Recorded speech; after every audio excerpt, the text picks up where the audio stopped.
राधे राधे दोस्तों, कैसे हैं आप सब। दोस्तों, आज की इस वीडियो में हम आपको संतान सप्तमी की कथा, महत्व और पूजा विधि बताएंगे। दोस्तों, भादौ मास के शुक्ल पक्ष की सप्तमी के दिन संतान सप्तमी का व्रत रखा जाता है। कई जगहों पर संतान सप्तमी के व्रत को ललिता सप्तमी और मुक्ता भरण सप्तमी के नाम से भी जाना जाता है। संतान सप्तमी का व्रत सभी माएँ अपनी संतान की लंबी उम्र, उन्नति व रक्षा के लिए करती हैं। इस दिन माता पार्वती और भगवान भोलेनाथ का पूजन किया जाता है। हिंदू धर्म में इस दिन व्रत रखने का खास महत्व माना जाता है। मान्यताओं के अनुसार कहा जाता है कि इस दिन व्रत रखने व विधि पूर्वक भगवान शिव, मां पार्वती का पूजन करने से निसंतान दंपतियों को संतान सुख का वरदान मिलता है। साथ ही उन्हें महादेव और मां पार्वती के आशीर्वाद से भगवान कार्तिकेय और भगवान श्री गणेश जैसी तेजस्वी संतान प्राप्त होती है। आज के दिन संतान सप्तमी की कथा सुनने मात्र से ही भगवान शिव, मां पार्वती की कृपा से सभी कष्टों और संकटों से छुटकारा मिलता है। निसंतान दंपतियों को संतान सुख की प्राप्ति होती है और संतान सुखी, धनवान और दीर्घायु होती हैं।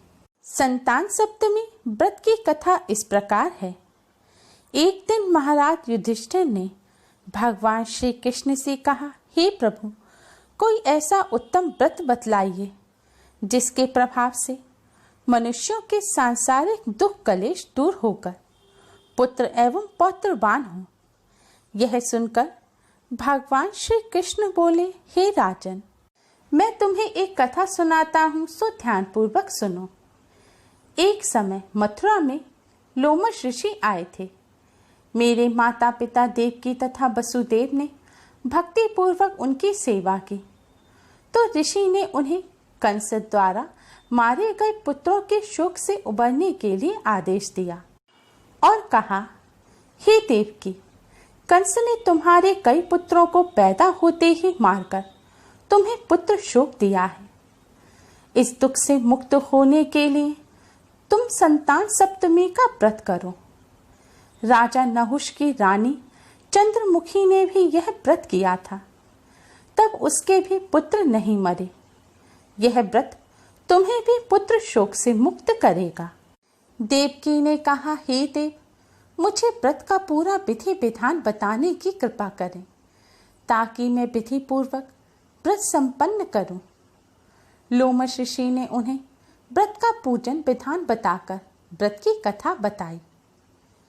नहुष अयोध्यापुरी का प्रतापी राजा था। उसकी पत्नी का नाम चंद्रमुखी था। उसके राज्य में ही विष्णुदत्त नामक एक ब्राह्मण रहता था। उसकी पत्नी का नाम रूपवती था। रानी चंद्रमुखी तथा रूपवती में परस्पर घनिष्ठ प्रेम था। एक दिन वे दोनों सरयू में स्नान करने गए। वहां अन्य स्त्रियां भी स्नान कर रही थीं। उन स्त्रियों ने वहीं शिव पार्वती की प्रतिमा बनाकर विधि पूर्वक उनका पूजन किया। तब रानी चंद्रमुखी तथा रूपवती ने उन स्त्रियों से पूजन का नाम तथा विधि पूछी। उन स्त्रियों में से एक ने बताया कि हमने मां पार्वती सहित भगवान शिव का पूजन किया है। भगवान शिव का डोरा बांधकर हमने संकल्प किया है कि जब तक जीवित रहेंगी तब तक यह व्रत करेंगी। यह मुक्ता भरण व्रत सुख तथा संतान देने वाला है। उस व्रत की बात सुनकर उन दोनों सखियों ने भी जीवन पर्यंत इस व्रत को करने का संकल्प करके भगवान शिव जी के नाम का डोरा बांध लिया, किंतु घर पहुंचने पर वे संकल्प को भूल गईं। फलतः मृत्यु के पश्चात रानी बानरी तथा ब्राह्मणी मुर्गी की योनि में पैदा हुई। कालांतर में दोनों पशु योनि छोड़कर पुनः मनुष्य योनि में आ गईं। चंद्रमुखी मथुरा के राजा पृथ्वीनाथ की रानी बने तथा रूपवती ने फिर एक ब्राह्मण के घर जन्म लिया। इस जन्म में रानी का नाम ईश्वरी तथा ब्राह्मणी का नाम भूषणा था। भूषणा का विवाह राजपुरोहित अग्निमुखी के साथ हुआ। इस जन्म में भी उन दोनों में बड़ा प्रेम हो गया। व्रत भूलने के कारण ही रानी इस जन्म में भी संतान सुख से वंचित रही। प्रौढ़ावस्था में उसने एक गूंगा तथा बहरा पुत्र जन्मा, मगर वह भी 9 वर्ष का होकर मर गया। भूषणा ने व्रत को याद रखा था, इसलिए उसके गर्भ से सुंदर तथा स्वस्थ 8 पुत्रों ने जन्म लिया। रानी ईश्वरी के पुत्र शोक की संवेदना के लिए एक दिन भूषणा उनसे मिलने गई। उसे देखते ही रानी के मन में डाह पैदा हो गई। उसने भूषणा को विदा करके उसके पुत्रों को भोजन के लिए बुलाया और भोजन में विष मिला दिया, परंतु भूषणा के व्रत के प्रभाव से उनका बाल भी बांका ना हुआ। इससे रानी को और भी अधिक क्रोध आया। उसने अपने नौकरों को आज्ञा दी कि भूषणा के पुत्रों को पूजा के बहाने यमुना के किनारे ले जाकर गहरे जल में ढकेल दिया जाए, किंतु भगवान शिव और माता पार्वती की कृपा से इस बार भी भूषणा के बालक व्रत के प्रभाव से बच गए। परिणामतः रानी ने जल्लादों को बुलाकर आज्ञा दी कि ब्राह्मण बालकों को वध स्थल पर ले जाकर मार डालो, किंतु जल्लादों द्वारा बेहद प्रयास करने पर भी बालक न मर सके। यह समाचार सुनकर रानी को आश्चर्य हुआ।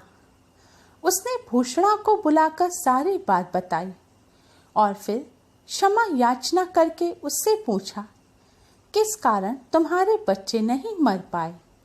भूषणा बोली, क्या आपको पूर्व जन्म की बात स्मरण नहीं है? रानी ने आश्चर्य से कहा, नहीं, मुझे तो कुछ याद नहीं। तब उसने कहा, सुनो, पूर्व जन्म में तुम राजा नहुष की रानी थी और मैं तुम्हारी सखी। हम दोनों ने एक बार भगवान शिव का डोरा बांधकर संकल्प लिया था कि जीवन पर्यंत संतान सप्तमी का व्रत किया करेंगे, किंतु दुर्भाग्यवश हम भूल गए और व्रत की अवहेलना होने के कारण विभिन्न योनियों में जन्म लेती हुई अब फिर मनुष्य जन्म को प्राप्त हुई हैं। अब मुझे उस व्रत की याद आई है, इसलिए मैंने व्रत किया। उसी के प्रभाव से आप मेरे पुत्रों को चाहकर भी न मरवा सकें। यह सब सुनकर रानी ईश्वरी ने भी विधि पूर्वक संतान सुख देने वाले संतान सप्तमी का व्रत रखा। तब व्रत के प्रभाव से रानी पुनः गर्भवती हुई और एक सुंदर बालक को जन्म दिया। उसी समय से पुत्र प्राप्ति और संतान की रक्षा के लिए यह व्रत प्रचलित है। भगवान शिव मां पार्वती के इस व्रत का प्रभाव ऐसा है कि पथ भ्रष्ट मनुष्य भी अपने पथ पर अग्रसर हो जाता है और अंत में ऐश्वर्य भोग कर मोक्ष पाता है। लोमश ऋषि ने कहा कि हे देवकी, इसलिए मैं तुमसे भी कहता हूँ कि तुम भी इस व्रत को करने का दृढ़ संकल्प अपने मन में करो, तो तुमको भी संतान सुख प्राप्त होगा। इतनी कथा सुनकर देवकी हाथ जोड़कर लोमश ऋषि से पूछने लगी कि हे ऋषिराज, मैं इस पुनीत व्रत को अवश्य करूंगी, किंतु आप इस कल्याणकारी एवं संतान सुख देने वाले व्रत का विधान, नियम विधि आदि विस्तार से समझाइए। यह सुनकर ऋषि बोले कि हे देवकी, यह पुनीत व्रत भादों के महीने में शुक्ल पक्ष की सप्तमी के दिन किया जाता है। उस दिन ब्रह्म मुहूर्त में उठकर किसी नदी अथवा कुएं के पवित्र जल से स्नान करके निर्मल वस्त्र पहनने चाहिए। फिर भगवान शिव और मां पार्वती की मूर्ति की स्थापना करें। इन प्रतिमाओं के सम्मुख सोने चांदी के तारों का अथवा रेशम का एक गंडा बनावें। उस गंडे में 7 गांठें लगानी चाहिए। इस गंडे की धूप दीप अष्टगंध से पूजा करके अपने हाथ में बांधें और भगवान शिव से अपनी कामना सफल होने की शुद्ध भाव से प्रार्थना करें। तदंतर 7 पुए बनाकर भगवान को भोग लगाएं और 7 ही पुए और यथाशक्ति सोना चांदी की अंगूठी बनाकर इन सबको एक तांबे के पात्र में रखकर और उनका षोडोपचार विधि से पूजन करके किसी सदाचारी धर्मनिष्ठ कर्मनिष्ठ सत्पात्र ब्राह्मण को दान में दें। उसके पश्चात 7 पुआ स्वयं प्रसाद में ग्रहण करें। इस प्रकार इस व्रत का पारायण करना चाहिए। हे देव के इस व्रत को इस प्रकार नियम पूर्वक करने से समस्त पाप नष्ट हो जाते हैं और भाग्यशाली संतान उत्पन्न होते हैं तथा अंत में शिवलोक की प्राप्ति होती है। हे देव की मैंने तुमको संतान सप्तमी का व्रत संपूर्ण विधान सहित वर्णन कर दिया है। अब तुम नियम पूर्वक करो जिससे तुमको उत्तम संतान प्राप्त हो। इतनी कथा कहकर भगवान श्री कृष्ण ने युधिष्ठिर से कहा कि लोमश ऋषि जी इस प्रकार हमारी माता को शिक्षा देकर चले गए।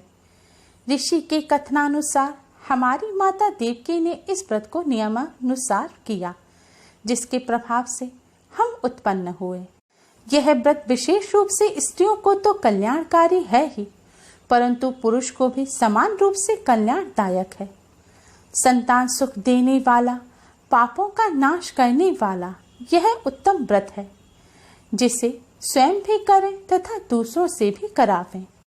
नियम पूर्वक जो इस व्रत को करता है और भगवान शिव माँ पार्वती की सच्चे मन से आराधना करता है, वह निश्चय ही अमर यश प्राप्त करके अंत में शिवलोक को प्राप्त होता है।